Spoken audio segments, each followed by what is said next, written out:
Hi, Elaine here.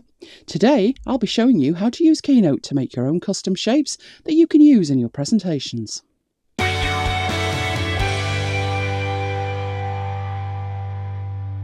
There's several features in Keynote that can help you with custom shapes. One of them, Shape Operations, or the Merge Shapes option, has been in Keynote for a long time, but it's somewhat hidden, and as such, it's underused. Now, to understand how it works and just how powerful it is, let's have a quick look at Keynote's default shapes. The shapes are included from the toolbar Shape Options. It's not a definitive collection, in fact, there's only 12 of them really. But let's have a look what you can get. Simple matter of clicking on the shape and it appears in the middle of the canvas. Moving that out of the way, going back and choosing some other shapes. You can see as I add these shapes, they are all put in the centre of the canvas. So you do have to drag them away from there so you can see each individual shape. And there's a few things that you can do with the shapes. First of all, you can scale them. So the white handles indicate scaling points, and you can scale them up, you can scale them down. If you hold the Shift key, you can scale them proportionally. And the side handles scale in a single direction. Now, basic doesn't have to mean boring. A few simple shapes can make a real difference to the effectiveness of your slide. So let's have a look at this slide, which is very simple. It's got a basic heading, an image, and some text. But if you add some simple shapes, it's a much more powerful slide. All I've done here is simply 5 circles, 5 lines, and then one final yellow line right across the bottom of the slide. And it's a much more informative slide. And another example? Well, here's just a few rectangles and you have an effective timeline. It really just is one single rectangle that goes the full width of the slide. Then some circles over the top of that, one other simple shape, and as I say, an effective timeline. But we're interested in custom shapes, when the built-in shapes just don't cut it. And for creating custom shapes, you have several options. First, there's the option to draw shapes. Second, there's the option to edit shapes. There's simple editing and there's more advanced editing options available. Third, you can group shapes to create composite shapes. And finally, there's the most advanced option, which is the merge shapes or the Boolean operations. So let's start off by having a look at drawing shapes. And you draw with the pen tool option from the shapes drop down on the toolbar. So back up to shape and down to the option at the bottom. Click on there and you move into a different mode. Your mouse pointer changes to a pen. You get some instructions at the bottom of the screen telling you to click to draw straight lines and drag to draw curved lines. It also explains that to close a shape, you can click the first point, or to leave it open, just press return. So let's have a look what that actually means.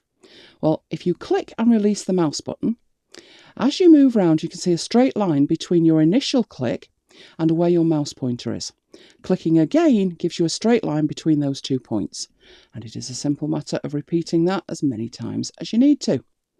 But it said drag to draw a curved line, and that you can do as well. So I'm moving across to a new point. At the moment I don't have the mouse button pressed, but if I press and hold and then draw outwards, so I'm dragging to the right, I get a curved line. And if I carry on doing that, so each time clicking and holding the mouse pointer, click and hold, but I'm dragging around as I do it. Click and hold, and hopefully with a bit of luck I'll get a somewhat recognisable spiral. And it looks like I have done that. Now at this point, if you wanted to close that shape, you would need to move all the way back to the first point. But if I did that, it wouldn't really work for this shape. So I want an open path shape. And the way to do that is just to press return. And that takes you out of that edit mode. And there you have a custom drawn shape. But it's not that intuitive, and it would benefit if you had some experience or some skill with it. So a better way. Let's move on to creating custom shapes by editing shapes. And there are 2 methods for using the editing points to edit shapes. There's the simple method and a more advanced method. So starting with these shapes, which I created just from the shape menu at the top, let's have a look at the simple editing points. So clicking on the first shape, we've already seen the sizing handles. Those sizing handles can also be used to rotate shapes. If you move your mouse pointer over them, it changes to a double-headed arrow, which is the scale tool. But if you hold down the Command key, that changes to a double-headed arrow, which enables you to rotate. Add in the Shift key, and you can rotate in increments. So that's rotating it. So let's put that back. Now, the editing points option of this shape is this green point here. And it's a rounded rectangle, but as I hover over that green point, I can change the radius. I can actually make it virtually a circle, or take it all the way out and make it a square. So you can alter the radius of that particular shape using that green handle. Moving on to this arrow, and this also has a green handle. But in this circumstance, although there's only one green point, it does two things. So I'm going to click on it, and you can see I get a four-headed arrow. So what that's telling me is that I can change the head of the arrow, moving it left to right. So that changes the head of it. It makes the head bigger or smaller and increases the size of the stem accordingly. It doesn't actually change the width of the arrow that is on the canvas. But moving up and down, that changes the width of the stem. So using the two together, you can get a completely different shape. In fact, in this instance, you can get a recognisable house just by turning it round. So those two shapes had a single green point. Moving on to the star, and that has two distinct green points. So starting with the outside one, this allows you to change the number of points displayed on the star. And you can go anywhere between 4 and 11. So let's take that down to 8 there. The other handle lets you adjust the radius of the shape that you create. So you could make it very pointy, or you could smooth it out a little bit. And if you add more points to that, so if we take that up a little bit and also increase the radius, it's the kind of shape you could put some text over the top and say on sale, or a sale item, something like that. Moving on to the last shape, and this one has 3 edit points. So we've had a single point that does two things. We've had 2 points, and now we're on to 3. The top one changes the radius again. So you could have a completely square speech bubble, or you could take it back and make it oval. The other 2 points here, as I click on there, it widens the speech part of it, the little arrow that's pointing to the source. The other point at the bottom allows you to change where that actually points to. So if the source of that is directly underneath it, you can change it to there. You need to take it over to the right hand side, you can do that as well. Now that was using the simple editing points. But moving on to this, which is just a circle, and I'll show you using the more advanced editing points. Now first of all, you need to go into a different mode to access that, and that's available from Format, Shapes and Lines, Make Editable. When you do that, it changes the view, so the square handles have gone and you're left with round points here. These white points are your editing points. You also get some instructions there about double clicking to toggle between straight and curved. That won't make too much sense unless I actually do it. So double click there and it becomes a straight line. Double click again and it curves it. You can also add extra points to it to divide a line and to add a new point. So I'm going to change this shape radically. How I'm going to do that is move to the top. And as I hover at the midpoint, between this point on the left and this point on the right, it's going to allow me to add an extra point. And that's why the mouse pointer has got a plus next to it. So I'm going to click there to add a point. Once it's red, I'm actually moving that particular point. So I'm going to drag that down. I'm attempting to make a heart and it's not looking great so far. So what I need to do is to shape the top of that in a different way. And to do that, I'm going to double click on it. And now it's starting to look a little bit better. And using the point at the bottom, I'm going to pull that down. And then I can use the other points to change the overall look of the shape. So as you can see, it's moving. As I move one point, you need to even it up. But that looks like a rather funky heart. So that's using the advanced edit points. Now let's move on to grouping and merging. So the third and fourth options. Now there's much overlap with grouping and merging, but there's also some important differences. So what I'm going to do here, I have 4 shapes in 2 groups of 2. So there's 2 shapes on the left, there's 2 shapes on the right. And what I'm going to do is to group the ones on the left. And there's 3 ways to group. You can use Arrange Group from the menu. You can also use the shortcut key of Option, Command and G. And finally, you can right click on the shapes and choose group. So use whichever method you prefer, and I'll just group those together. Now I'm going to move over here and I'm going to merge these shapes. And there's a couple of options when it comes to merging, but I'm going to go up to Format and Shapes and Lines and choose the top option, which is Unite. And that does effectively the same as grouping. In fact, in this circumstance, there's nothing to see between them. You would not know which was which. They are behaving in exactly the same way, but there are important differences. So let's have a look at doing exactly the same thing again, but this time the two shapes are different colours. So I'm using Command Option and G to group. I'm selecting these and I'm going to Format, Shapes and Lines, Unite Shapes. This time, big difference. In a group, the colours of the individual components are retained, but in a merge operation, the colour is lost. So it took on the colour of the lowest shape in the stacking order. Now, if we move on and have a look at other formats, so this time the shapes have a border and they have a reflection. So grouping the shapes on the left and selecting the shapes on the right and going to merge those shapes with Unite. This time you have a completely different result. As with the simple colours, the other formats are retained in the group but lost in merging. And in this circumstance, it's a bigger difference even than just the colours. You have a single border around the new merged shape and you have a completely different look with the reflection. The reflection is actually the reflection of the new shape rather than a reflection on the component parts of that shape. So merging makes a new shape rather than temporarily treating different shapes as a single entity. But as you've seen, there were different ways to merge. I've used Unite so far because it's the nearest to group. But what I'll do is show you the other available options. So first of all, there is Unite. And I'm going to go back to Format and down to Shapes and Lines and Unite. And then move on to Intersect and see that that does something completely different. Now, don't know about you, but I find going up to the menu repetitively more than annoying. These same options are available from the Arrange panel. They are down the bottom: Unite, Intersect, Subtract and Exclude. So this one, I'm going to intersect. And again, it creates a single new shape, but it's the complete reverse of Unite. The areas where the original two shapes intersected are the only areas that remain.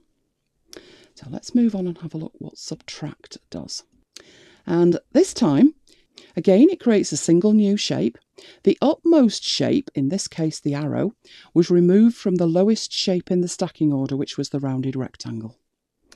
And what you're left with is the rounded rectangle with the part of the arrow missing from it. And finally, there is Exclude. So selecting those and clicking Exclude. Now this time it joins the two shapes together. They are completely merged. You do get a single new shape, but the areas where the original shapes intersect have been removed. So in this Exclude operation, the part that's been removed is what was left from the Intersect operation. So that sounds all very technical. What does that mean practically?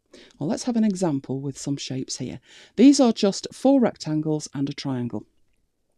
What I'm going to do is put them into position and select, and then just perform some of these operations and make something usable. So in this case, I'm going to subtract the smaller rectangle from the larger one. I'll put this one down here too and stretch that up a little bit and select those. And again, subtract. I think you probably guessed where we're going with this. Make that a little bit bigger so it covers the top of the house, and then put the chimney on it. And then select everything on the canvas and just unite them. And I have a completely new custom shape, this time a house. So moving on and having a look at this one. Just 2 circles and 3 rectangles. Do need to make some changes to these shapes. But first of all, I'm going to put the smaller circle over the top of the larger circle and subtract that. The other shapes need to be a little bit smaller. So I'm scaling them down and I want them around 40 points. So let's aim for 40 points. And making these 40 points will be simple because once the first one's been scaled, it snaps to 40 points. Nearly there. But this one needs rotating slightly. So the Command key and rotate. I'll just do that by sight. That doesn't look too bad. And these two need to be made into a new shape, a shape that isn't available from the Shapes menu. So actually, multiple custom shapes here. What I'm going to do is rotate that one and then make a new shape there. So put them almost together at the top. That looks just about right. And unite those two before putting them over there and selecting everything on the canvas and uniting those. And we have a male gender symbol. So using these shapes, which is just one less rectangle, going to create a female gender symbol in a very similar way. So subtract the circle, make these 40 points wide. No, not 39 or 41. Oh, you're not going to do it for me. Okay, I'll use the panel here and I'll actually type it in. So I want that 40. This one should scale better because again it will snap. I need to rotate one. So taking that round 90 degrees, put them over the top of each other and then put them into place. And then unite all of the shapes. Now these I'm going to show you a use in a very practical way, and I'm using real data for this. This is data from my YouTube channel. Apparently 83% of the people who view my videos are male and only 17% are female. And that is exactly how that data is presented to me. But in a presentation, I think we could do better than that. So I have a slide down here with exactly the same information, but it's presented in a much more contemporary way. But you can't tell which is which. I've not gone for the hackneyed approach of using blue and pink. So I'm going back up here and I'm going to select that first shape and put that down in the lower right hand corner, but it needs scaling a bit. I'm just going to eyeball it. I'm not going to be that precise. And I know the formatting doesn't look great, but it will look better in a moment. So I'm going to get the second one and pasting that in. Again, just by sight, that's about right. And what I like to do is I have a style. A style is a pre-configured look for a shape. And there is a very simple one here, which is just grey. And if I use that, it takes away all of the other formatting. Because I know all I really need to do here is make it white. But rather than actually go and disapply the border, I can just make it grey and then apply the colour that I want. And white is a little bit too much, so I'm going to change the opacity to 20. And that gives you just enough information, but doesn't get in the way of the actual figures. And that's how you can use custom shapes on your slides. One final example, which is making something from nothing, which is, I'm going back and I'm going to choose a shape. This time I want this circle. I'm going to make it much bigger so you can see it. And I'm going to make a copy of that. I'm holding down the Option key and dragging, and that makes a copy. Scale it down a little bit and put it almost in place, which is almost in place, but I can't see it too well, so I'm going to make it white so I can see it. Right, that's the start of something that I'm going to make. What I need to do now with the grey shape is edit in an advanced way. So making sure it's selected, up to Format, Shapes and Lines, Make Editable. And that gives me my 4 handles, and I need to add an extra one at the bottom. So to do that, I'm just going to click, and then I'm going to drag that shape down. Now, that's distorted it somewhat, but I need to do one more thing before I make sure that the white circle's in the right place, which is just double click on that handle there. Then move the white shape back so it's almost even, and I've got a map pin. What I'm going to do first of all is to change the colour of that. So we'll have a red one to start with, a little bit brighter than that, I think. That will do. And moving that over there, I'm going to duplicate that, which was holding down the Option key, and this one I'll make green. And the last thing I need to do is to group these together. And I am choosing group here rather than combining them because I want to have the white background. Otherwise, I'd have a hole punched through it, and when I take it to where it's going, which I'm going to do now, copy and paste, part of the map would be showing through, and I don't want that. And then just scale it down to the size that makes sense for its destination. So copy that, paste it on that slide, and again, scale it down. And you'll see it even allows you to scale it to the exact size of the red one, even though they're not very close to each other. And there you've got completely new custom shape and map pin. So let's recap. Custom shapes, you've got lots of options. In addition to the basic shapes, you can draw custom shapes with the pen tool. You have 2 options to edit points. There are the simple edits you can make with the green handles, but there's also more complex editing you can do using the actual vector points that make up the shapes. Then it was on to grouping and merging. Grouping is a more temporary solution for treating multiple shapes as a single shape. Each shape retains its own properties, including the colour and the styles, and you can always ungroup. Merging creates a completely new shape from the individual shapes, and you have 4 ways to merge. There was unite, intersect, subtract, and exclude. And that allowed us to make more complex shapes using initial basic shapes, just using those 4 merge types available. Well, I hope that helps you, and if you want new tutorials and tips and tricks on a regular basis, check out my free training at elainegiles.com/VIP. And if you enjoyed this video, then give it a thumbs up, and I always appreciate it when you share it with your friends. If you have any requests for specific tutorials, be sure to contact me. I would love to hear from you. Thanks for watching, and I'll see you next time.